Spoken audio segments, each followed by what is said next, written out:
नमस्कार, मैं हूं मनोज मानस। हमारी खास पेशकश में आपका स्वागत है। और सबसे पहले हम बात करेंगे सज्जन कुमार को उम्र कैद। सिख विरोधी दंगे यानी कि 1984 से जुड़े दिल्ली के सरस्वती विहार हिंसा मामले में दोषी कांग्रेस के पूर्व सांसद सज्जन कुमार को दिल्ली के राउज एवेन्यू कोर्ट ने उम्र कैद की सजा सुनाई है। दिल्ली पुलिस और पीड़ितों ने इस मामले को रेयरेस्ट ऑफ रेयर की कैटेगरी में मानते हुए सज्जन कुमार के खिलाफ फांसी की सजा मांगी थी। पुलिस ने कोर्ट में दाखिल लिखित दलीलों में कहा था यह मामला निर्भया केस से भी कहीं ज्यादा संगीन है। निर्भया केस में एक महिला को टारगेट किया गया था, लेकिन यहां एक समुदाय विशेष के लोगों को टारगेट किया गया। दिल्ली पुलिस की तरफ से दलील में यह भी कहा गया कि 1984 में सिखों का कत्लेआम मानवता के खिलाफ अपराध है। एक समुदाय विशेष को इस हिंसा के दौरान टारगेट किया गया। इस दंगों ने समाज की चेतना को झकझोर कर रख दिया था। आपको बता दें कि इस मामले में दिल्ली के राउज एवेन्यू कोर्ट ने हाल ही में सज्जन कुमार को दोषी ठहराया था। आपको बता दें कि सज्जन कुमार को उम्र कैद की सजा दूसरी बार सुनाई गई है। वो पहले से ही दिल्ली कैंट मामले में उम्र कैद की सजा काट रहे हैं।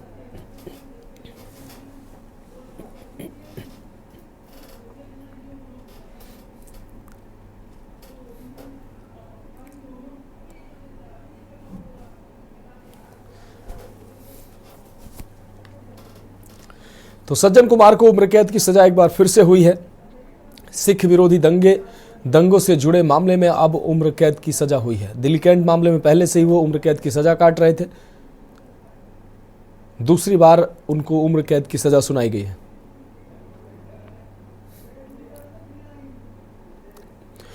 और इस पर भी ज्यादा जानकारी के लिए हमारे विशेष संवाददाता अखिलेश सिंह हमारे साथ जुड़ गए हैं। अखिलेश जी, सिख विरोधी दंगे से जुड़े मामले में सज्जन कुमार को दूसरी बार उम्र कैद की सजा सुनाई गई है, क्या कहेंगे आप?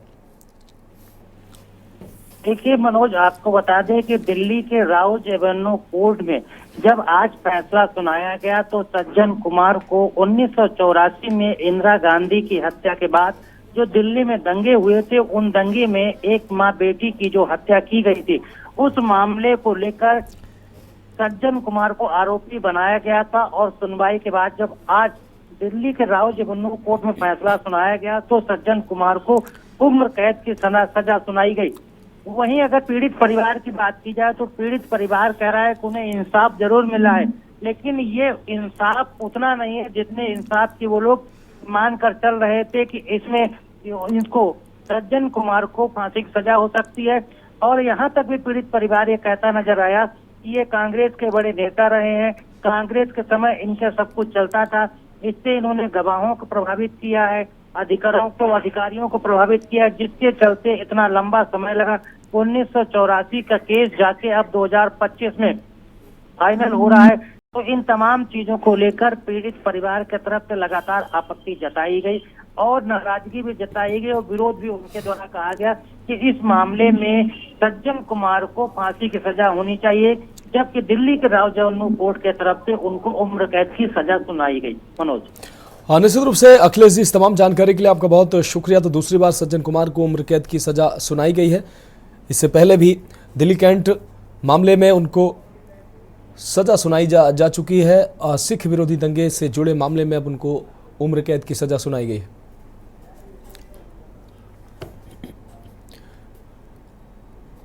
और अब हम बात करेंगे कैग रिपोर्ट पर हंगामा। दिल्ली विधानसभा सत्र का आज दूसरा दिन था। सबसे पहले उपराज्यपाल बीके सक्सेना के अभिभाषण के साथ ही सदन की कार्रवाई शुरू हुई। इसके बाद दिल्ली सरकार ने कैग रिपोर्ट पेश किया। मुख्यमंत्री रेखा गुप्ता ने सदन में शराब नीति से जुड़ी कैग रिपोर्ट को विधानसभा में रखा। आपको बता दें कि 14 कैग रिपोर्ट में से आज पहली कैग रिपोर्ट रखी गई।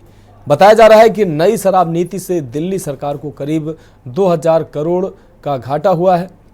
नई शराब नीति में पहले के एक व्यक्ति को एक लाइसेंस मिलता था, लेकिन नई शराब नीति में एक शख्स को 2 दर्जन से ज्यादा लाइसेंस ले सकता है। वो पहले दिल्ली में 60% शराब की बिक्री 4 सरकारी कॉरपोरेशन से होती थी, लेकिन नई शराब नीति में कोई भी निजी कंपनी रिटेल लाइसेंस ले सकती है। शराब बिक्री का कमीशन 5% से बढ़ाकर 12% किया गया। सदन पटल पर प्रस्तुत करती हूँ।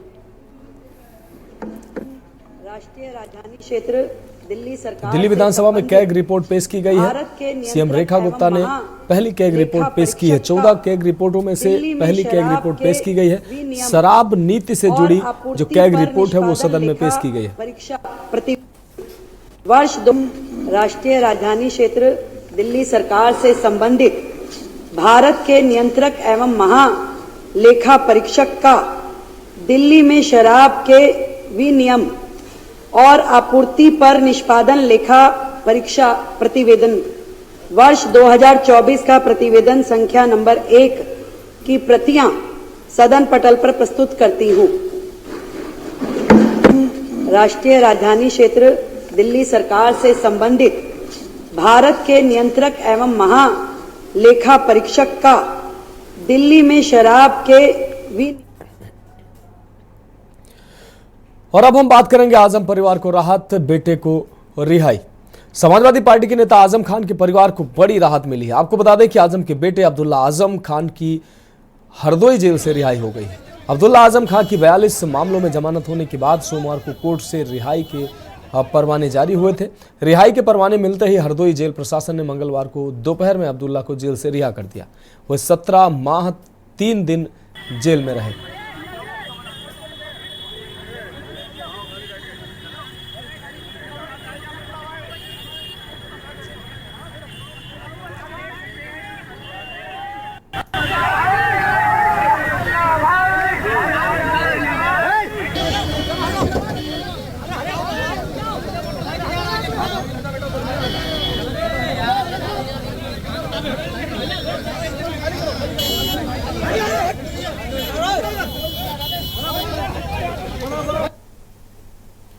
तो आजम परिवार को बड़ी राहत मिली है। अब्दुल्ला आजम कोर्ट से रिहा हुए हैं। 17 महीने 3 दिन वो जेल में रहे।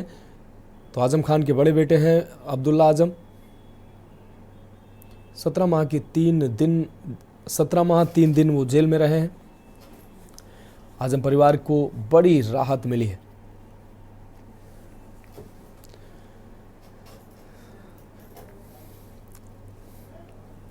जानता है कि मोहम्मद आजम खान साहब और उनके पूरे परिवार को प्रताड़ित करते हुए जेल में बंद किया गया था। आज हम ईश्वर का, वाहेगुरु का, अल्लाह का शुक्र करते हैं कि उन्होंने अब्दुल्ला भाई की रिहाई का रास्ता साफ किया है और आज वो रिहा होकर के घर जाएंगे। 3 दिन में जेल में रहने के बाद अब्दुल्ला आजम की रिहाई हुई है।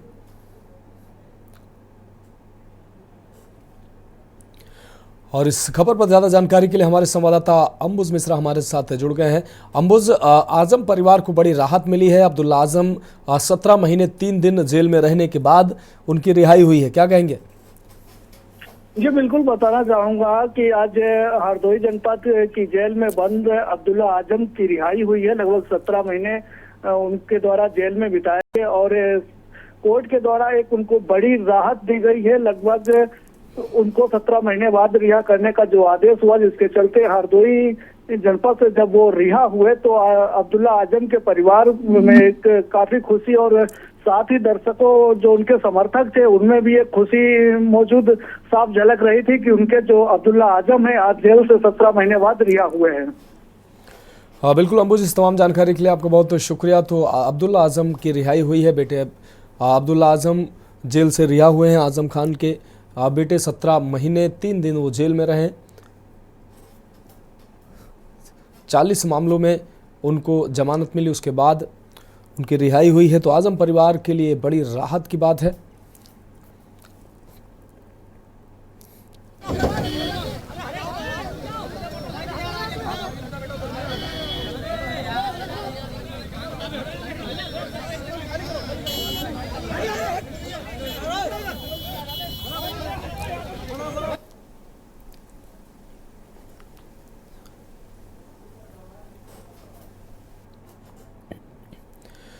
और अब हम बात करेंगे सेल्फी पर बवाल, निष्ठा पर सवाल। कांग्रेस से बढ़ी तल्खियों की खबरों के बीच केरल के तिरुवनंतपुरम से सांसद शशि थरूर ने एक बार फिर नरेंद्र मोदी सरकार की तारीफ की। उन्होंने इस बीच केंद्रीय मंत्री पीयूष गोयल के साथ सेल्फी भी शेयर की। शशि थरूर ने केंद्रीय मंत्री पीयूष गोयल के साथ सेल्फी शेयर कर कहा कि ब्रिटेन के वाणिज्य मंत्री जोनाथन रेनॉल्ड्स और वाणिज्य एवं उद्योग मंत्री पीयूष गोयल के साथ बातचीत अच्छी रही। दोनों देशों के बीच लंबे समय से ठंडे बस्ते में पड़ी FTA चर्चा का दोबारा शुरू करने का स्वागत है। आपको बता दें कि शशि थरूर ने इससे पहले केरल की पिनारई विजयन सरकार की तारीफ की थी। इसके बाद थरूर ने प्रधानमंत्री नरेंद्र मोदी के अमेरिका दौरे की भी तारीफ की थी।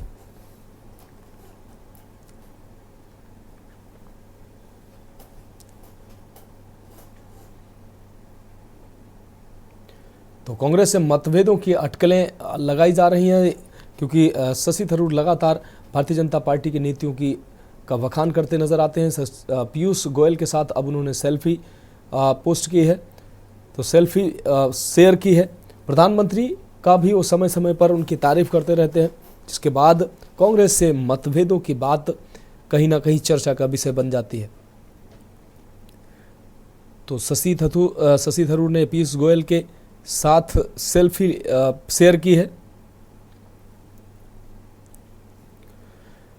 कांग्रेस से मतभेदों की अटकलें इसके बाद लगाई जाने लगी हैं।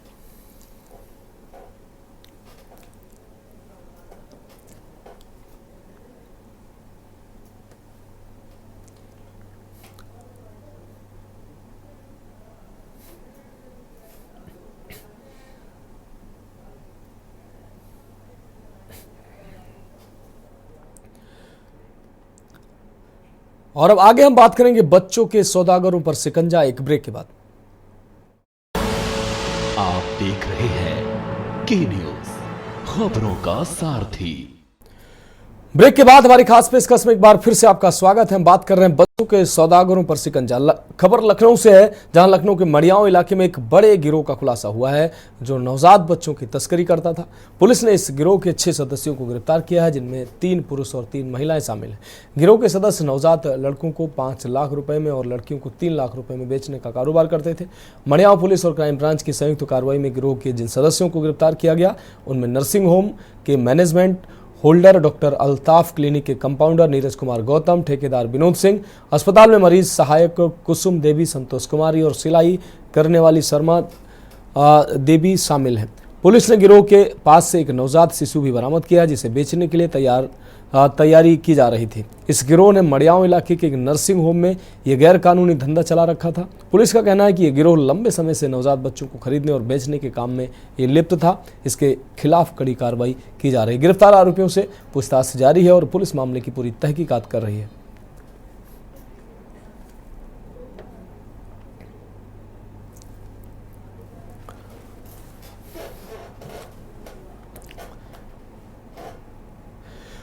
और इस खबर पर ज़्यादा जानकारी के लिए हमारे संवाददाता शिवा शर्मा हमारे साथ लखनऊ से जुड़ चुके हैं। शिवा, लखनऊ पुलिस ने एक सातिर गैंग का खुलासा किया है। इसमें कई महिलाएं भी गिरफ्तार हुई हैं जो बच्चों की तस्करी करता था ये गिरोह। क्या है पूरा मामला? देखिए मनोज, लखनऊ की मड़ियाओं पुलिस और लखनऊ की क्राइम ब्रांच ने ज्वाइंट ऑपरेशन के तहत 6 लोगों को गिरफ्तार किया है, जिसमें से 3 पुरुष हैं और 3 महिलाएं हैं। ये सभी लोग एक गैंग के सक्रिय सदस्य हैं जो बच्चों को खरीदते थे और उनको महंगे दामों में बेचते थे। और ये पूरा धंधा लखनऊ ही नहीं, आसपास के जिलों में भी चल रहा था। और ये बताया जाता था कि छोटे बच्चे के जो 5 लाख रुपए हैं, जो लड़का नाम का होता था, जिसको छोटे पैकेट नाम से पुकारते थे, और 3 लाख लड़की को बेचने का ये गिरोह काम करता था।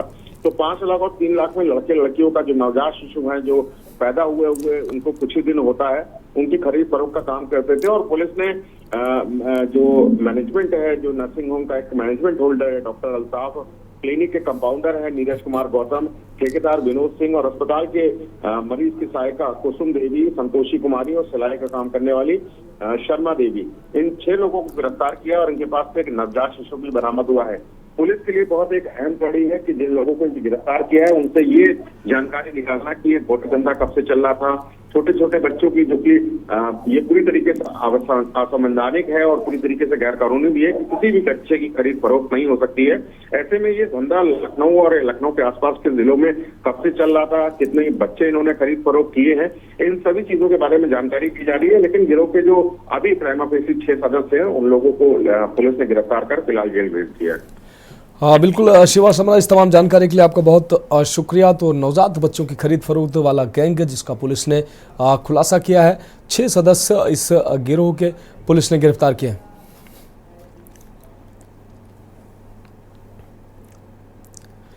और अब हम बात करेंगे आखिरी परीक्षा मुस्तैदी और सुरक्षा। महाकुंभ का महाशिवरात्रि को महाकुंभ का आखिरी दिन है। आपको बता दें कि मंगलवार सुबह से ही फिर मेले में जबरदस्त भीड़ देखी गई है, जहां आसपास के जिलों से लोग पहुंच रहे हैं, तो वहीं देश के कोने कोने से श्रद्धालुओं के आने का सिलसिला थम नहीं रहा है।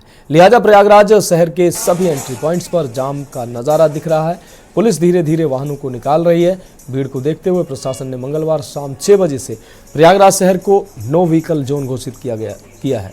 वहीं मेला क्षेत्र शाम 4 बजे से नो व्हीकल जोन होगा।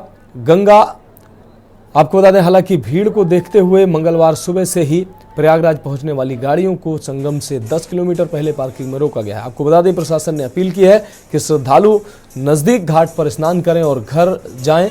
आपको बता दें कि महाकुंभ में निगरानी के लिए एयरफोर्स तैनात किया गया है।